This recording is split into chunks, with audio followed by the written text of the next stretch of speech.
Үндсэн хуулийн цэцгийн их судлалын хуралдаан за үндсэн хуулийн цэцгийн маргаан хянан шийдвэрлэх тухай хуулийн дагуу нээлттэй уг нь явах ёстой байсан. Нээлттэй гэдэг нь одоо үндэсний аюулгүй байдал за хувь хүний одоо хүсэлтээр тэ хувь хүний нууцтай холбоотойгоос бусад асуудлаар уг нь нээлттэй тэнд нь олон нийтэд шууд дамжуулах, дүрс бичлэг хийх ингээд нэвт одоо бичлэг хийх энэ бүх боломжуудыг уг нээж өгөхөр хуульчсан байсан ч гэсэн харамсалтай нь хаалттай явж байна. Тэгээд бид одоо оролцож байгаа гишүүдээс та бүхэнд гарч ирж бас ингээд мэдээлэл өгж байна.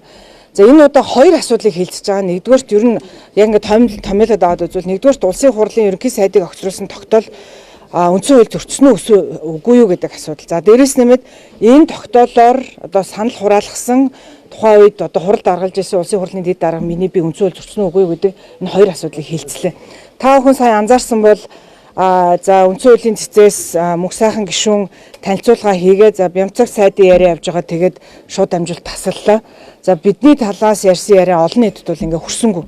Энэ бол бас харамсалтай. Хэрвээ хөрвөл аль альнийг хүрэх ёстой. Уг нь бол энэ шууд дамжуулж явах ёстой. Тэртээ тэргүй улсын хурлын чуулганы тухай одоо улсын хурлын чуулганы тэр өдрийн хуралдаа бол нээлттэй бараг 30 гаруй цаг явсан учраас тэндээс ярилцсан одоо асуудал санал хураасан асуудлаас ерөөсөө бид өнөөдөр нуухах хэвлэл мэдээлэл олон нийтээс нуухах зүйл ерөөсөө байхгүй. За хоёрдугаарт миний би өөрөө үндсэн хууль зөрчсөн үү үгүй юу гэдэг асуудал дээр өмгөөлөгч авах хүсэлттэй байна гэж хүсэлтэд тавьсан. За энэ үндсэн хуулийн цэцгийн асуудал дээр тэр тусмаа улсын хурлын дээгтэй холбоотой энэ нарийн зохицуулт дээр өмгөөлөгч нар бол нягхуур намбаа ажиллах хүсэлтэй байдаг. Харамсалтай нь энэ удааны цэцгийн хуралдааныг 3 хоногийн дотор буюу дайн байлдаан онцгой байдалтай зүйрлэж өнөөдрийн хуралдааны 3 хоногийн дотор зохион байгуулсан. Бид нар сая 1-2 дахь удаарт хамгийн газрынхаа ажилчдыг бүтээн ажиллуулж ээж энэ хуралдааны тэмдэглэл, тайлбар, мэдээлэлүүд өмнөх одоо үндсэн хуулийн улсын ерөнхий сайдыг огцруулж ирсэнтэй холбоотой мэдээлэлүүд, дүрс бичлэг хамаг юмнуудыг гаргаж өгөхөд өчигдөр өнөөдөр одоо 2 өдөр зарцууллаа.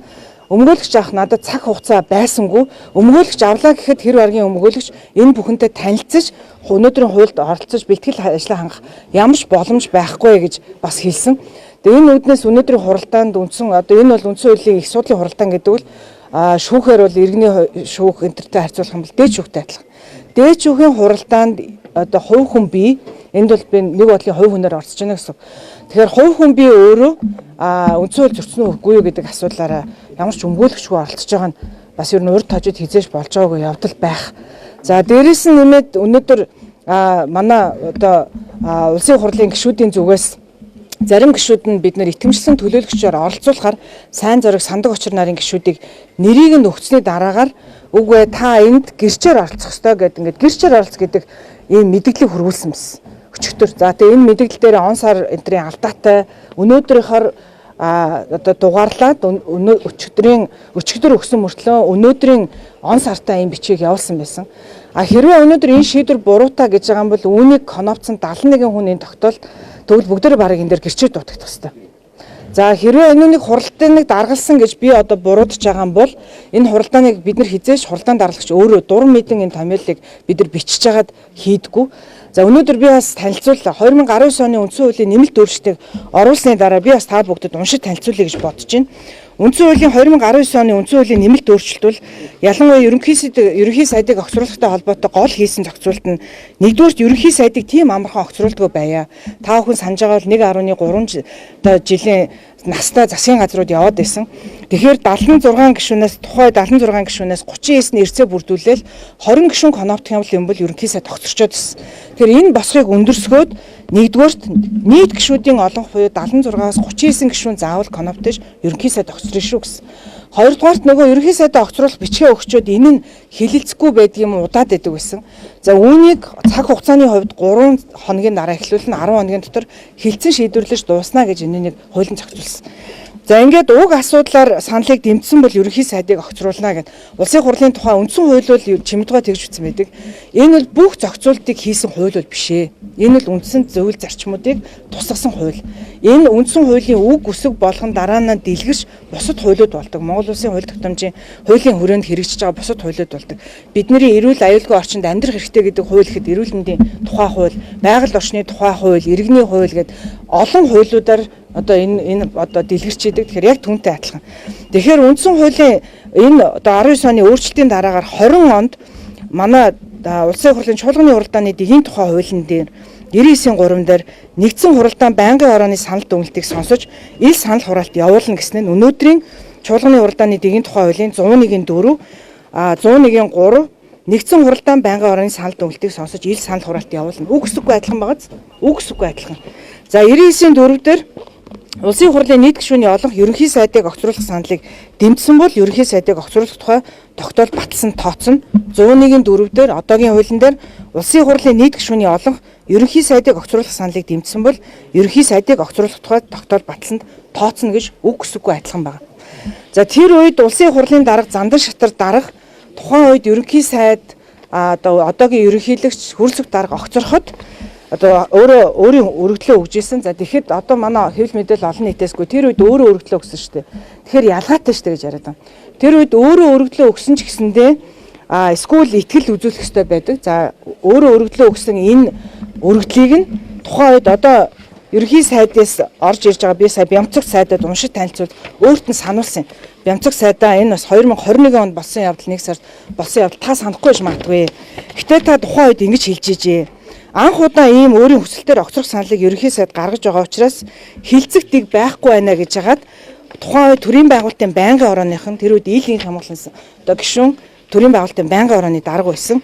За ингээд дараа нь эдгээр юу гэж шийдсэн бэ гэхээр за өөрөө өргөдлөө өгсөн ч гэсэндээ улсын хурлын гишүүдийн 4-1-ээс илүү нь огцруулах хүсэлт өгсөн бол гэдэгтэй адилхан огцруулах дэгээр явъя гэж тухайн үед шийдсэн. Тэгээ 99-ийн 2, 99-ийн 4-оор шийдъя гэд за ингээд тэр үед зандан шатар дарга тогтох сүрэн дарга төрийн байгуулалтын байнгын орооны саналыг уншиж танилцуулахдаа одоо ерөнхий сайдыг өөрийн хүсэлтээр огцруулах тухай асуудлыг тус хуулиар зохицуулаагүй тул уг асуудлыг хилцэх дэгийг Монгол Улсын хурлын чуулганы уралдааны дэгийн тухай хуулийн 5 дугаар зүйлийн 5-ын 1 дэх хэсгийг үндслэн 99 дугаар зүйлийн 99-ийн 2 99-ийн 4 дэх хэсгийг баримтлан хилцэх талаар гормын санал гаргасныг байнгын орооны уралдаанд оролцсон гишүүдийн олонх тэмцсэн. 99-ийн 2 99-ийн 4-ийг та бүхэнд уншиж танилцууллаа. Үүний дараагаар улсын хурлын дарга зандан шатар дарга санал хураалтыг явуулахдаа би тэр үед сар дахал ковид үед байсан учраас би Сүхбаатар танхимд би тэгэд баг багаараа зарим танхимд 6-7 хүн, зарим танхимд 10 хүн сууж байгаа хуралддаг байсан. Тэгэхэд хуралдаан даргалагч одоо зандан шатар дарга ингэж санал хураалгасан байна. Байнгын хорооны саналаар ерөнхий сайдыг огцруулах саналыг дэмжиж гэсэн гормын саналаар санал хураалт явуулъя. Байнгын хорооны саналаар гэсэн багаз. Байнгын хорооны санал гэдэг бол нэн чухал. Одоо өнөөдөр бидний гол маргаан юугаад байна вэхээр байнгын хорооны саналаар гэж хураалах хэсгүй байсан гэдэг. За тэгтэл өөрөө ингээд санал хураалгаад хамгийн сүүлд нь уншихдаа санал хураалтад 63 гишүүн оролцож 60 гишүүн дэмжиж 95.2% саналаар байнгын хорооны санал дэмжигдлээ гэсэн байна. Байнгын хорооны санал дэмжигдлээ. Хуралдаан даргалагч хүн бол хэдийгээр байнгын хорооны санал нь ирсэн бичгтэйгээ адилхан байсан ч гэсэндээ одоо тамийн газраас бичиж өгсөн хууль тогтоомжийн хүрээнд үнийг л явуулах хэрэгтэй байсан. Би хэрвээ энээс өөрөөр явуулаад за нөгөө өөрийнх нь саяны нөгөө дүн нь өөрийнх нь хүсснээр гараагүй учраас яриад байгаа. Үгүй ерөнхий сайдыг огцруулъя гэдэг саналын томьёолоор санал хураалт явуулъя гэдэг. Би тэрүүгээр нь санал хураалт явуулаад огцорсон байсан бол би жинхэнэ энд дахиад ирэх байсан. Би тэр үед надад тайлбарыг ховор байх байсан баг. Яг гэвэл өөрөө чи 2019 оны үндсэн хуулийн нэмэлт өөрчлөлтийг хар. Тэрний дараа явсан одоо үндсэн улсын хурлын чуулганы уралдааны дэгийн тухай хуулийн зүйл залтыг хар. Тэр үед хуралдаан даргалагч ингэж явуулж байсан байхад чи яагаад дураараа ахаад ерөнхий сайдыг огцруулъя гэдэг саналын томьёолоор явуулвэ гэж жинхэнэ намайг цэцэд өгсөн баг. За эрдэстэй холбоотой маргаан бас яриад байгаа. Тэгээ үнийг хэлэхэд энэ бол бас улсын хурлаас үндсэн хуулиар дагуу бас цаг хугацаатай хэлцэх ёстой асуудал. Би үнийг хэлэхэд хуралдаан даргалагч хүний хувьд эрдэнэ бүрдэхгүй байх уу гэж санаа зовчихсон. Тэр үед хэрвээ эрдэнэ бүрдэхгүй 10 хоног дууссан бол би бас ахаад үндсэн хуулийн цэцэд дуудагдах байсан баг. Хуралдааны эрцээ бүрдүүлээгүй үндсэн хуульд заасан хугацаанд өргөн барьсан асуудлыг хилцүүлээгүй гэд би ахаад энд дуудагдах байсан баг. Тэгэхээр би гайхаад байгаа нь энэ ер нь бол ямарч байсан одоо өөрөө л огцорсон гэдэгт л уур нь хурж үндсэн хуулийн цэцэд хандаад байгаа юм байна. За дээрэс нь нэмээд улсын хурл шийдвэрээ гаргаагүй байхад энэ бас анх удаа бараг болж ах шиг байна. Энүүний өмнө бас ингээд шийдвэр нь албачаагүй гараагүй байхад үндсэн хуулийн цэцээс бас одоо 2015 онд байхад тухайд манай Тэмүүжин гишүүн энийг маш сайн мэдж байгаа. Одоо үндсэн хуулийн цэцэд энэ төр хандаад маргаан үүсгээд үүнээсээ болоод үндсэн хуулийн цэцэн гишүүн амар санаа үндсэн хуулийн цэцээсээ татагдчихсэн. Тэгэхээр шийдвэр дээр гарсны дараа үндсэн хуулийн цэц энэ шийдвэр нь зөв үү буруу юу гэж шийддэг болохоос биш. Үндсэн хуулийн цэц өнөөдөр одоо тэгэхээр ерөнхий сайдын өөрийнх нь гаргасан гомдол нь хүртэл буруутай гэсэн. Одоо гаргаагүй байгаа шийдвэр дээр үндсэн хууль зөрчих гээд байна гэж гомдол гаргаж байна. Тэгэхээр өөрөөр хэлбэл таныг хийгээгүй байгаа үйлдэлийн чинь төлөө энэ хүн хулгай хийх гээд байх шиг байна. Энэ хүн заллин хийх гээд байх шиг байна. Хүн алах гээд байх шиг байна гэж шүүхэд өгөөд гомдол гаргуулна гэдэг юу гэсэн үг вэ? Энэ Монголын өнөөдөр одоо шүүх засаглалын түүхэд хуулийн процесс донд байж болдгийм үү? Нэгдүгürt. Дээрээс нь хамгийн бас нөгөө талдаа их гайхалтай зүйл нь үүнийгээ бариад улсын хурлын гишүүдэд энэ үндсэн хууль зөрчих гэдэг нь чуулган битгий оролцсон. За энэнд бол ерөөсөө одоо улсын хурлын 71 гишүүн огцруулъя гэж конопцсон байна. Миний бодлоор аль нэг томьёолоор нь өөрчилж коноптлоо гэдэг 71 гишүүн томьёолыг нь ойлгохгүй конопцсон гэж би бодохгүй байна. Огцруулъя гэж хэрвээ энэ өнөөдөр одоо улсын хурлын гишүүд маань төрийн одоо салбарын төлөөлөл болж орж ирсэн эрдэм бэнтгтэй хүмүүс өндөө байгаа. Тэгэхээр энэ хүмүүсийн хувьд өнөөдөр санал томьёолыг нь өөрчилжүүл би үлдэх байсан гэж энэ хүн бодоод тах шиг байна. Тийм зүйл байхгүй. 71 гишүүний саналыг хүндлээч.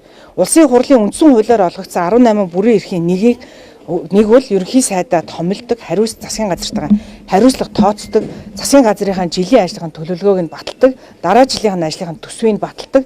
Энэ бол өнөөдөр яг л компанийн хувьд төлөөлөл удирдах зөвлөл гүйцэтгэх захирлаа томилж байгаатай яг адилхан. Одоо бол ямар нөхцөл байдал үүсээд байна вөхөр ийм болж байна. Хэвлэлийнхэн. Төлөөлөл удирдах зөвлөл нь гүйцэтгэх захирлаа цалингаат сайн тавьж чадахгүй байна, бензин шатхуунч хомсдоод манай бизнесийн үйл ажиллагаа хомсдлоо. Одоо манай ажилчид ирээд бараг гадаа чагсаад байна гэдэг ингээ гүйцэтгэх засаглалтаа хариуцлага тооцох гэсэн биш. Гүйцэтгэх засаглал зарим газрын дарга нартайгаа хариуцлага тооцох гэсэн биш. Өнөөдөр гүйцэтгэх засаглал маань одоо захирал маань шүүхэд хандаад компани бүрэн хэмжээнд бараг дампууруулах хэмжээнд хүрч байна. Бүх үйл ажиллагааг нь зогсоож байна. Төлөөлөл удирдах зөвлөлийнхнийгаа өнөөдөр шүүхэд өгч байна. Тэгээ ийм нөхцөл байдал нөгөө талдаа яг үүсэж байна гэсэн үг ээ. Энэ бол өнөөдөр нөгөө хяналтын одоо тэнцэл бол тэр чигээрээ алдагдаж улсын хурал бол өнөөдөр ард түмнээс сонгогдсон төрийн эрх барих дээд байгууллагын дээр засгийн газар нь гарсан байгаагийн өнөөдөр нэг илэрхийлэл юм аа. Төлөөлөл удирдах зөвлөл хууль бусаар ажилтнууд шүүхэд хандсан шүү дээ гişүнэ. Тэгээ та энэ үндэсний аюулгүй байдлын зөвлөлийн 2 гишүүн байх байхад яагаад онц байдал үүссэн гэдэг вэ? Онц байдлын тухай хуулиа унш. Онц байдлыг ямар тохиолдолд зарладаг вэ гэдэг сая цар тахал ковидын үед өнөөдөр бид нар онц байдал зарсныг харсан шүү дээ. Бүр тэр хөвтөл зэрэглэлтэйгээр зарладаг.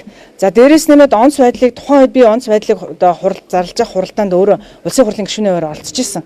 Би одоо тэрнийг сайн санаж байна. Чуулганы хуралдааны үед бол улсын хурал зарлах хэрэгтэй байдаг. Чуулганы хуралдаан байхгүй үед бол үндэсний аюулгүй байдлын зөвлөлөөс ингээ оролцоод за ингээд энэнийг ерөнхийлөгч зарладаг. Тэгэхээр одоо энэ миний бодлоор одоо дайн байлдаан болдоогүй бах. Зэр зэвсэг тулаан болоогүй бах. Онц байдал ерөнхийлөгч зарлаагүй бах. Улсын хурал хуралдаж онц байдал зарлаагүй. Одоо тийм хуралдаан болоогүй. Тэгэхээр өнөөдөр онц байдлын одоо ийм адилхан зарчмаар явна гэдэг бол хууль бас зөрчиж байна гэж яаж байна гэж харж байна.